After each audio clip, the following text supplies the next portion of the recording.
சிறந்த உணவு பழக்கம் சரி, ஆனால் உடல் நிறையை கூட்டிக்கொள்ளல். உடல் நிறை பிஎம்ஐ, உடல் உடல் நிறையில திணிவுச் சுட்டி, உடல் திணிவுச் சுட்டின்னு ஒன்று இருக்கு.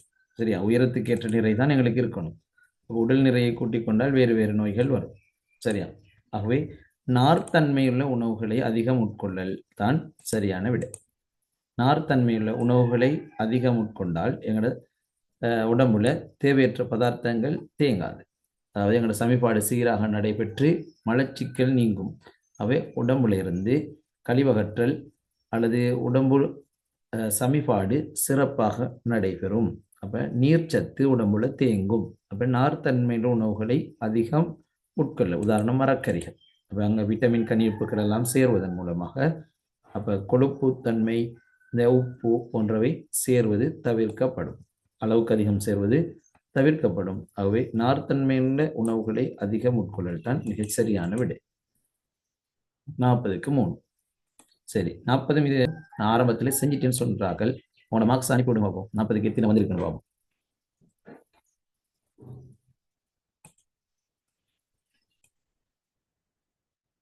சரி, அப்ப இந்த முதல் பேப்பர் முடிஞ்ச கையோட நாங்க இப்ப பாஸ் பேப்பருக்கு போகிறோம்.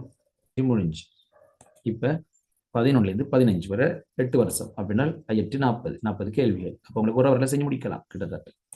அதுக்கு ஏற்ற மாதிரி தான் செஞ்சிருக்கு. இந்த பேப்பர் எடுத்தீங்கன்னா நீங்க நான் டிஸ்கஸ் பண்றதுக்கு முதல்ல ஒரு அவரில் செஞ்சு முடிக்கலாம். சரி, இப்போ 2016ஆம் ஆண்டு கேள்விகள். 2016ஆம் ஆண்டு கேள்விகள் 11 12. சரி, ஆன்சர் அனுப்புங்க. 11க்கு அனுப்புங்க. இலகுவான கேள்வி, 11வது கேள்வி.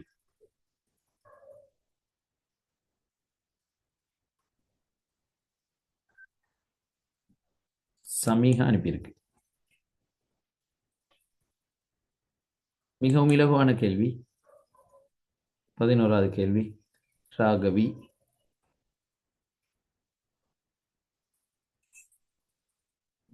அடுத்தார்கள்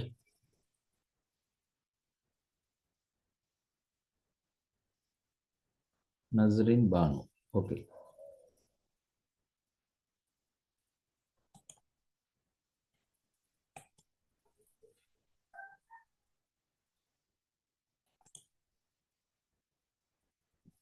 சரி. ஃபைக் அஹ்மத்.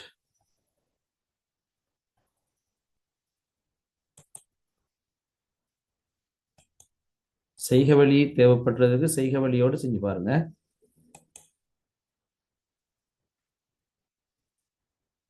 சரி, அனுப்பின எல்லாரும் ஒரே விடயத்தை அனுப்பியிருக்கீங்க. அப்ப இலகுவான கேள்வி என்பது விளங்குது. சரியா? ஆதில் ஹசன், ஆகிப் அஹமட், நஸ்ஹா, ரிஃப்கியா. உங்களோட ஆன்சர் வர இல்லை.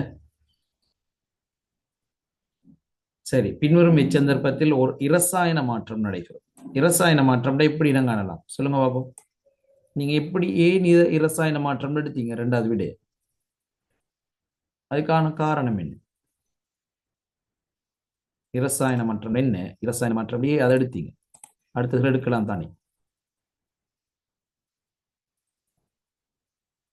சொல்லுங்க பாப்போம். அதே இரசாயன மாற்றம் எடுத்தீங்க. இரசாயன மாற்றம் 2 வகையான மாற்றம் இருக்கு. இரசாயன மாற்றம், பௌதிக மாற்றம். 2வது நீங்க இரசாயன மாற்றம், பௌதிக மாற்றம். சரியா? அப்ப இரசாயன மாற்றம், பௌதிக மாற்றம் சொன்னால் பௌதிக மாற்றம் பார்ப்போம். பதார்த்தங்கள் ஆக்கப்பட்ட துணுக்கைகளின் ஒழுங்கமைப்பில் மாத்திரம். ஒழுங்கமைப்பில் மாத்திரம்டா திண்மம், திரவம், வாயு, இந்த நிலைகள் மட்டும்தான் மாறும். உதாரணத்துக்கு நீர் ஆவியாதல், நீர் திரவமாயிருந்து வெப்பப்படுத்தும் போது வாயுவாக மாறும். கல்லுடைத்தல், கட்டி தூளாகும். மெழுகு திண்மம், திரவமாகும். திரவமாகிய மெழுக மீண்டும் திண்மமாக மாற்றலாம். நீங்க பார்த்திருப்பீங்க, உருகிய மெழுகு மீண்டும் திண்மமாக படியும். வாயு ஆகிய திரவ நீராவிய திரும்ப திரவமாக மாற்றலாம். சரியா? மீண்டும் பழைய நிலைக்கு கொண்டு வரக்கூடியது பௌதிக மாற்றம். இரசாயன மாற்றம் என்றால் ஆரம்பத்தில் காணப்பட்ட பதார்த்தங்களிலிருந்து வேறுபட்ட பௌதிக ரசாயன இயல்புடைய புதிய பதார்த்தங்கள் உருவாகும். புதிய பதார்த்தங்கள் மீண்டும் பழைய நிலைக்கு கொண்டு வர முடியாது. முதலாவது பாருங்க. அப்ப புத்தகத்துக்கு பாஸ் பேப்பருக்கு எவ்வளவு தொடர்புன்னு பாருங்க. புத்தகத்துல உள்ள முதலாவது விஷயம்தான் பாஸ் பேப்பர்ல 2016ஆம் ஆண்டு நியூ சிலபஸ் ஆரம்பித்த உடனேயே எக்ஸாமுக்கு வந்துருக்கு. விறகு எரிதல். சாம்பல் தோன்றும், வாயுக்கள் வெளியேறும். அப்ப சாம்பல் தோன்றின பிறகு அந்த சாம்பல் எல்லாம் சேர்த்து எங்களுக்கு திரும்ப விறக எடுக்க முடியாது. ஓ, குரூப்ல போட்டு இருக்கு பேப்பர், இரவு போட்டேன். சரியா? அப்ப விறகு எரிதல், சாம்பல் தோன்றுதல். அப்ப என்ன செய்ய முடியாது? சாம்பல்ல இருந்து திரும்ப விறக எடுக்க முடியாது. இப்ப மீண்டும் பழைய நிலைக்கு கொண்டு வர முடியாவிட்டால் அது இரசாயன மாற்றம். சரியா? இப்ப மெக்னீசியம் நாடா நீங்க பார்த்திருப்பீங்க, அதாவது இரும்பு துருப்பிடித்தல், துரு உண்டாகும், மீண்டும் பழைய நிலைக்கு கொண்டு வர முடியாது. இப்ப நீங்க இந்த இரசாயன மாற்றம் நிகழும் போது சில செயற்பாடுகள் கட்டாயமாக நிகழும். ஏதாவது ஒரு அவதானம், அந்த என்னென்ன செயற்பாடு நிகழும் யாருக்கா ஞாபகம்? இரசாயன மாற்றம் நிகழும் போது சில செயற்பாடுகள் நிகழும். அது என்ன செயற்பாடு ஞாபகம்?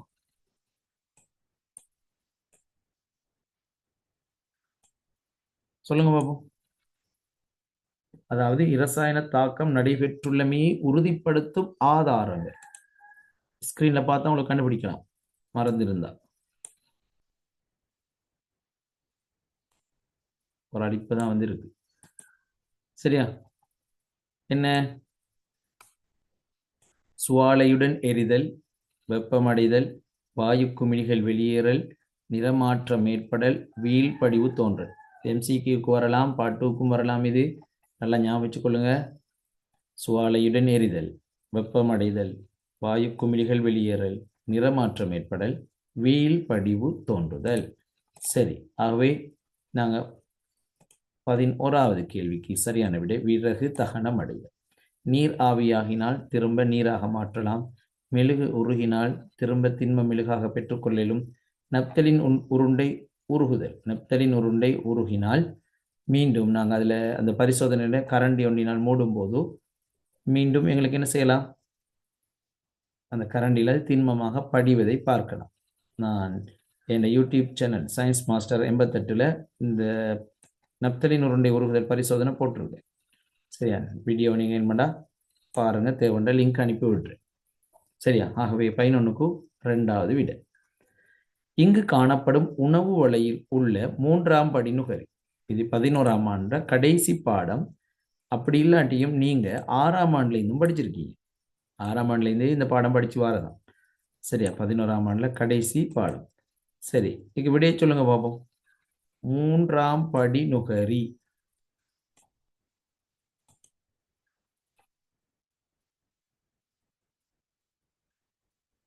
சரி, எல்லாரும் அனுப்புங்க. சரி, அனுப்பினாக்கள் எல்லாம் ஒரே விடைதான். அப்ப இலகுவான கேள்வி.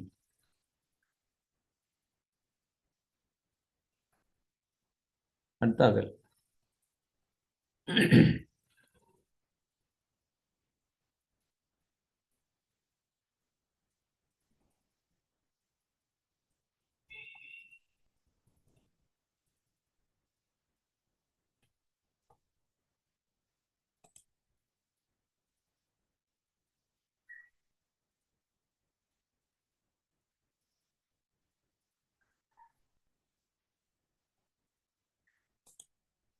சரி, எல்லாரும் ஒரே விடை, 3வது விடை தான் அனுப்பியிருக்கீங்க. சரி, இப்ப இங்க தாவரத்துக்கு என்ன பேரு? என்ன பேரு? உற்பத்தியாக்கி. தாவரத்துக்கு பேரு உற்பத்தியாக்கி. அப்ப அது நுகரிக்குள்ள சேராது. தாவரத்தை உண்பவைகள் பொதுவாக உணவுச்சங்கிலின்னு சொன்னால் அல்லது உணவு வலை எப்போதும் தாவரத்திலிருந்து ஆரம்பிக்கும், அதிலிருந்து வெளிநோக்கி அம்புக்குறி செல்லும். அம்புக்குறியை மாற்றி போட்டாலும் உங்களுக்கு மார்க்ஸ் கிடைக்காது. அப்ப இங்க முயல் 1ஆம் படி நுகரி, மலைப்பாம்பு 2ஆம் படி நுகரி, பருந்து 3ஆம் படி நுகரி அல்லது புடை நுகரி என்றும் சொல்றது. 1ஆம் படி நுகரி, துணை நுகரி, புடை நுகரி. சேவல் 1ஆம் படி நுகரி, எலி 1ஆம் படி நுகரி, பூனை 2ஆம் படி நுகரி அல்லது துணை நுகரி. எப்படி வந்து பார்த்தாலும் பருந்து 3ஆம் படி நுகரியாக வருது. ஆகவே 12க்கு 3வது விடை. சரியா? 12க்கு 3வது விடை. 13வது ஆன்சர் என்ன? சிறுமணிகள் இல்லாத வெண்குருதி துணிக்கைகளின் ஒரு வகையும் சிறுமணிகள் இருக்கும் வெண்குருதி சிறு துணிக்கைகளின் ஒரு வகையும் முறையே இடம்பெறும் விடையை தெரிந்தெடுக்க. முறையே. சரி, இப்ப விடை அனுப்புற போது எனக்கு விளங்குது யார் யார் ஏற்கனவே செஞ்சு வச்சிருக்கீங்கன்னு சொல்லி.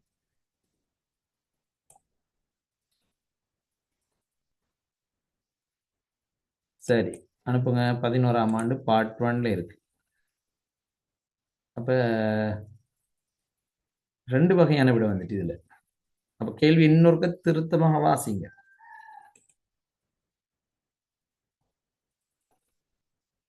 சிறுமணிகள் இல்லாத வெண்குருதி சிறுதுணிக்கையும் ஒரு வகை. அப்ப முதல்ல சிறுமணிகள் இல்லாததை பார்க்கணும். அடுத்தது சிறுமணிகள் இருக்கும் பார்க்கணும். சிறுமணிகள் இல்லாதது, அடுத்தது சிறுமணிகள் இருக்கும். அங்கிகளின் உடற்செயல்முறைகள் பாடத்துல இருக்கு.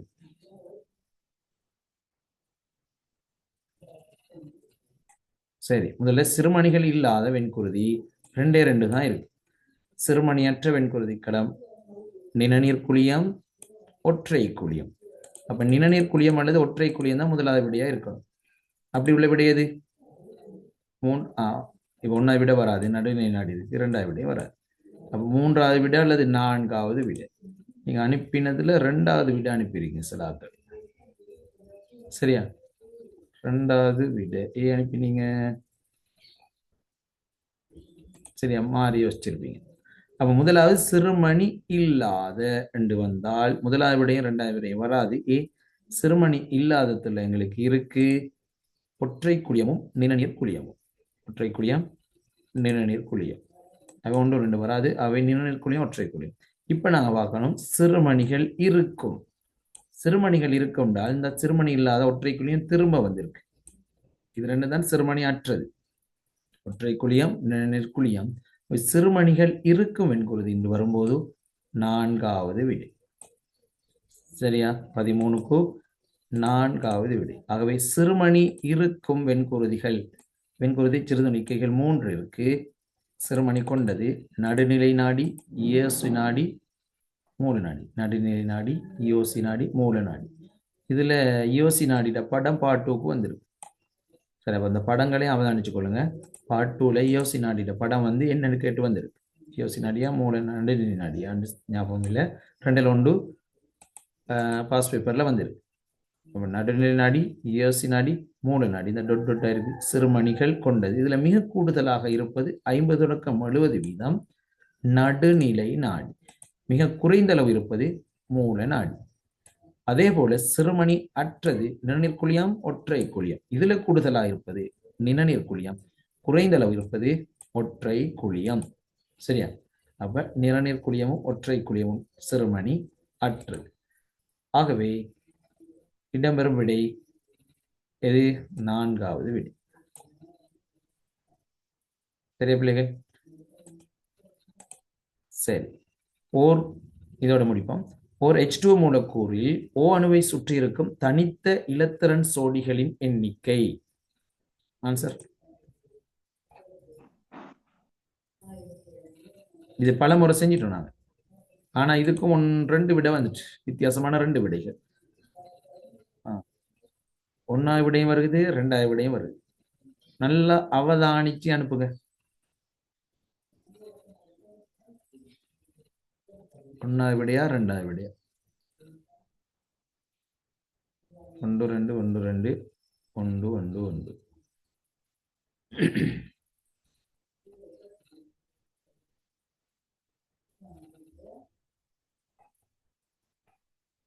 ஷம்லா, நஸ்ஹா, இஃப்கியா, ஃபாயிக், ஆகிஃப், நஸ்ரின், சமீஹா. இந்த ஆக்கள் மட்டும்தான் விட்டு அனுப்பியிருக்கு. சரி, இப்ப எல்லாமே 1 வந்துட்டு. ராகவி. சரி, இப்ப பார்ப்போம். ஒரு H2O மூலக்கூறில் O அணுவை சுற்றி இருக்கும் தனித்த இலத்திரன் சோடிகள். சோடி 2 சேர்ந்துதான் 1. சரியா? அப்ப தனித்த இலத்திரன் சோடின்னு சொன்னால் இப்ப நாங்க ஏற்கனவே பார்த்திருக்கோம் 10ஆம் ஆண்டு. சரியா? 10ஆம் ஆண்டுல லூயிஸ் கட்டமைப்பு பாடம் பார்த்திருக்கோமே. அதுல நீங்க பார்க்கலாம் தனித்த இலத்திரன் சோடி. நான் காட்டுறேன். H2O மூலக்கூறின் கட்டமைப்பு. சரி பாருங்க, ஸ்கிரீனை பாருங்க. H2O லூயிஸ் கட்டமைப்பு இருக்கு. அப்ப பிணைப்பு சோடி அல்ல, எங்க தனித்த சோடிகள் எத்தனை இருக்கு? இந்த உண்டு 2. அப்ப இலத்திரன்கள் கேட்டா 4. சோடிகளின் எண்ணிக்கை கேட்டா எத்தனை வரும்? 2. சோடிகளில் கேட்டா 2. சோடிகள் கேட்டால் 2 தான் விட வரும். மொத்தம் 4 இலத்திரன்கள் இருக்கு, தனித்த இலத்திரன் சோடிகள். பிணைப்புல ஈடுபட்டால் பிணைப்பு சோடி, பிணைப்புல ஈடுபடாமல் இருந்தால் அது தனிச்சோடி. அவங்க தனிச்சோடிகள் இந்த ஒன்று இருக்கு, இந்த ஒன்று இருக்கு. சரியா? ஆகவே 2. அப்ப 2 தனித்த இலத்திரன் சோடி எண்ணிக்கை 2. ஆகவே முதலாவது விடு. சரியா பிள்ளைகள்? சந்தேகம் இருக்கா? அப்ப பெரும்பாலானாக்கள் சரி. அது வேறு மாறுபட்ட விடைகள் அனுப்பினாக்கள் உங்களுக்கு விளங்கிட்ட விஷயம் விளங்கலாடி கேட்கலாம். சரியா? ஓ அணுவை சுற்றி. அப்ப நீங்க உங்களோட விடையை பார்த்தா வழங்குது ஒன்று தனித்த இலத்திரண்டு கவனிக்க இல்லை, தனித்த, அதாவது பிணைப்பில் ஈடுபடாதது. அடுத்த சோடிகள் சொல்ல கவனிக்க இல்லை. தனித்தன்னு சொன்னா பிணைப்பில் ஈடுபடாத வரும். சோடிகள் சேர்ந்தால் 2 சேர்ந்துதான் ஒரு சோடி. ஆகவே 14வதுக்கு முதலாவது விடை. சரி, ஆகவே நீங்க 15வது கேள்வியிலிருந்து கட்டாயமாக செய்க வழியோட செய்ய வேண்டியதுக்கெல்லாம் செய்க வழியும் அதுக்கான விளக்கமும் எழுதி கொண்டு அடுத்த கிளாஸ் வரும்போது வாங்க. இப்ப நீங்க செஞ்சு பார்த்து கொண்டு வந்தா தான் உங்களுக்கு பிரயோசனம் கூடுதலாக இருக்கும். சரியா? அப்ப 40 கேள்வி நீங்க டைம் வச்சு செஞ்சா அதை விட நல்லா. சரி, ஒரு அவருக்குள்ள நீங்க செஞ்சீங்கன்னா அதை விட நல்லா. ஆகவே அடுத்த கேள்வியிலிருந்து அடுத்த கிளாஸ் வரும்போது தயாராகி கொண்டு வாங்க.